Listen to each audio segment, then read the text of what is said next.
안녕하세요. 입으로 터진 영어 쩡쌤입니다. 영어를 배우면서 우리가 정말 많이 들어봤던 말, 기본 동사만 알면 웬만한 회화는 다 할 수 있다. 또 영어를 배우면서 우리가 정말 많이 들었던 기분, 그 많은 구동사를 외우다 에이 다 때려치고 싶다. 아이러니하게도 이 두 상황은 정말 밀접한 관련이 있습니다.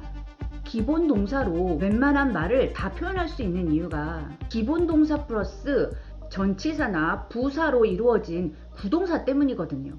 기본 동사에다가 다양한 particles라는 애를 붙여서 쓰다 보니까 기본 동사만 알면 돼 라고 하지만 사실 그 의미가 엄청나게 확장이 돼 있고 그러다 보니 우리가 이해할 수 있는 범위를 훨씬 뛰어넘었습니다. 그러니 우리는 그 많은 구동사를 일일이 다 외워줘야만 되는 그런 기분이 들거든요. 당연히 때려치고 싶죠. 어쨌든 간에 이 구동사라는 애는 우리가 영어를 하는 동안에는 미우나 고우나 같이 갈 수밖에 없는 애들인데요. 오늘 그 구동사들의 탄생의 비화를 한번 살펴볼게요. 영어의 구동사는 왜 발달할 수밖에 없었을까요? 그리고 도대체 얘네는 언제 나타나게 된 걸까요? 그걸 풀어보기 위해서 제가 오늘 영어의 역사를 가져와 볼 건데요.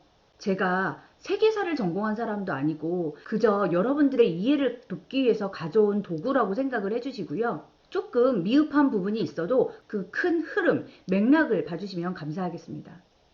우선 영어의 본국이라고 불리우는 영국의 이름부터 시작을 해볼까요? 영국은 영어로 the UK, the United Kingdom라고 부르는데요. 바로 여러 개의 왕국이 모여서 된 나라입니다. 스코틀랜드, 북아일랜드, 웨일스, 그리고 잉글랜드. 요 지방을 합쳐서 the UK라고 부르는 거죠. 그런데 영어의 출발은 요 잉글랜드에서 시작을 했습니다. 그래서 오늘 우리는 이 잉글랜드의 역사를 가지고 시작을 해볼게요. 너무 앞부분은 좀 생략을 하고 시작하도록 하겠습니다. 410년경 여기 게르만 지방에 살던 우리가 많이 들어봤던 앵글로색슨족이 영국섬으로 넘어와서 앵글리아라는 나라를 만들었습니다. 그리고 그 나라에서 쓰던 말이 영어의 시작이에요. 앵글로색슨족은 게르만어에 근간을 두고 있었거든요. 즉 영어의 밑바탕은 독일어입니다. 이 시대의 영어를 우리는 고대 영어라고 부르는 거죠. 지금의 영어하고는 상당히 많이 달랐다고 해요. 그런데 우리가 여기서 짚고 넘어가야 할 거는 고대 영어에는 구동사는 거의 없었다고 합니다. 어떤 기본 동사의 그 뜻을 확장시키기 위해서 뒤에 전치사나 부사 이런 파리클스를 붙여주기보다는 오히려 그 동사의 앞부분에 접두어를 붙여가지고 그 의미를 확장했다고 하거든요. 어쨌든 우리는 여기서 기억하고 갈게요. 고대 영어에는 구동사가 별로 없었다. 그런데 요 옆 대륙 쪽에 요 프랑스 지방 한 구탱이에 사실은 저 위쪽에 살던 바이킹족, 노르만족이 거기 프랑스에 얹혀 살고 있었습니다. 노르망디 공화국은 프랑스의 소속이었고 프랑스어를 쓰고 거의 프랑스의 일부분이었어요. 그러다가 1966년 역사적으로 엄청난 일이 발생하게 되는데요. 이 노르망디 공화국이 잉글랜드를 쳐들어가서 잉글랜드를 먹어버리게 됩니다. 결과적으로 영국은 프랑스의 지배를 받게 되는 모양새가 되는데요. 프랑스어를 쓰고 있던 노르망디 귀족의 대거 유입으로 영어는 프랑스의 영향을 엄청 받게 되죠. 좀 요 상황을 우리나라와 비교를 해서 생각을 해볼게요.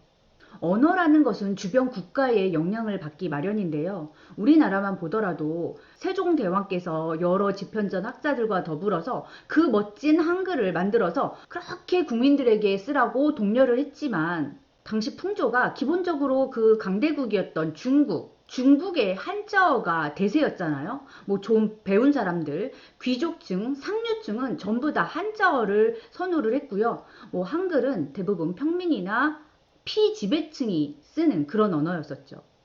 그 똑같은 일이 그 시대의 영국에서도 일어나고 있었던 거예요. 프랑스에서 건너온 귀족들, 지배층이 프랑스어를 쓰다 보니까 영어는 평민의 언어, 하층민의 언어로 전락을 하게 됩니다. 뭐 그냥 프랑스어는 멋진 말, 영어는 좀 후진 말 이런 인식이 자리 잡아요. 프랑스어는 고급 어휘, 귀족 언어, 고대 영어는 일상 어휘, 평민 언어 뭐 이런 식으로요. 그래서 재밌게도 프랑스어의 영향을 받은 지금 현대 영어의 어휘도 대부분 정치라든지 종교라든지 뭐 법률, 학문 이런 쪽의 단어들이 많이 있습니다. 잠깐 그 예를 살펴볼게요. 농부들이 키우는 살아있는 동물들은 소, cow, 돼지, pig 또는 swine, 양은 sheep, 사슴은 deer.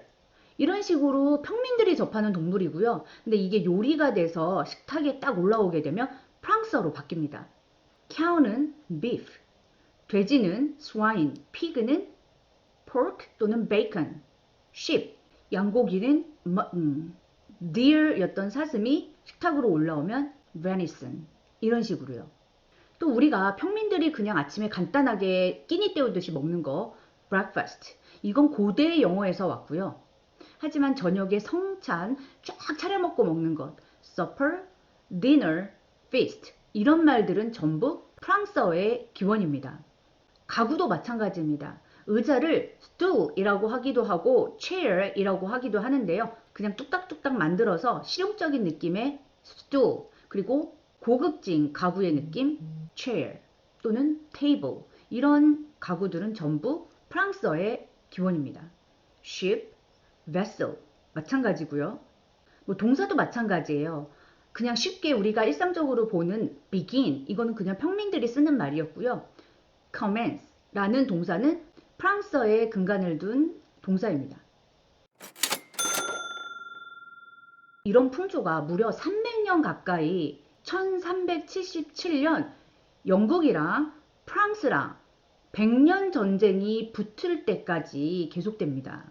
계속 영어는 평민의 말, 프랑스어는 상류층의 말, 이런 식의 풍조가 계속된 거죠. 그러다 100년 전쟁이 일어나고 두 나라가 100년 동안이나 치고받고 싸우게 되다 보니까 두 나라의 감정이 당연히 악화가 되었겠죠. 그래서 영국 내에서 프랑스어에 대한 호감도가 확 떨어지게 되는데요. 왜 우리도 그런 거 계속 하잖아요. 한자어보다는 순수한 한국말 쓰기 운동 뭐 이런 거요.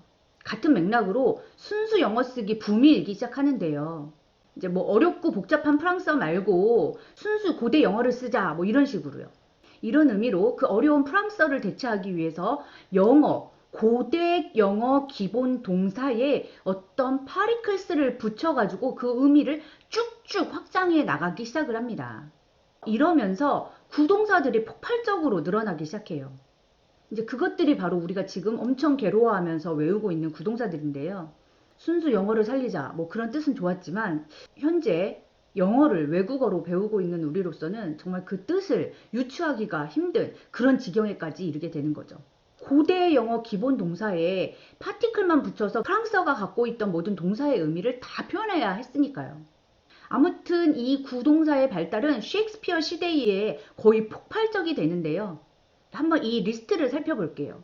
요 왼쪽에 있는 애들이 고대 영어 구동사예요. 그리고 거기에 대응하는 프랑스어입니다. put back, postpone, call off, cancel, give up, surrender, put up with, tolerate, turn down, reject, come up with, invent, take after, resemble, put out, extinguish. 확실히 많이 차이가 나죠. 순수 영어로 만들어진 구동사는 비격시체이고 짧은 영단어로 이루어져 있습니다. 그렇기 때문에 기본 동사만 알면 웬만한 말 다 할 수 있어요. 이런 말이 나온 것 같고요. 하지만 짧은 조합이 여러 가지 뜻을 갖고 있으니 우리로서는 괴롭죠. 이 프랑스어의 영향은 아직까지도 남아있어서 사실 아카데믹 라이팅이나 비즈니스 영어에서는 이런 구동사를 선호하지 않습니다. 프랑스어에서 유래가 되었다라는 어휘를 훨씬 더 좋아라 하는데요. 단순히 뭐 프랑스어가 더 잘나서 이런 의미라기보다는 구동사라는 애는 기본 동사에서 뜻이 막 확장이 된 거잖아요. 그래서 그 뜻이 애매모호한 구동사보다는 한 단어, 뜻이 훨씬 더 명료한 프랑스어에서 유래된 단어를 선호하는 거죠. 반면 회화에서는 어려운 단어를 굳이 가져다 쓰기보다는 자연스럽게 구동사를 사용하는 게 훨씬 더 자연스럽고 네이티브처럼 들리는 영어가 되는 것 같습니다. 자, 이 뒤로도 셰익스피어가 엄청난 구동사를 쭉쭉 만들어내고 라틴어를 많이 도입하면서 새로운 신조어를 많이 만들어내고 또 인쇄술도 발달되면서 스펠링이라든지 문법이 자리를 잡게 되고 이렇게 영어의 역사는 계속됩니다.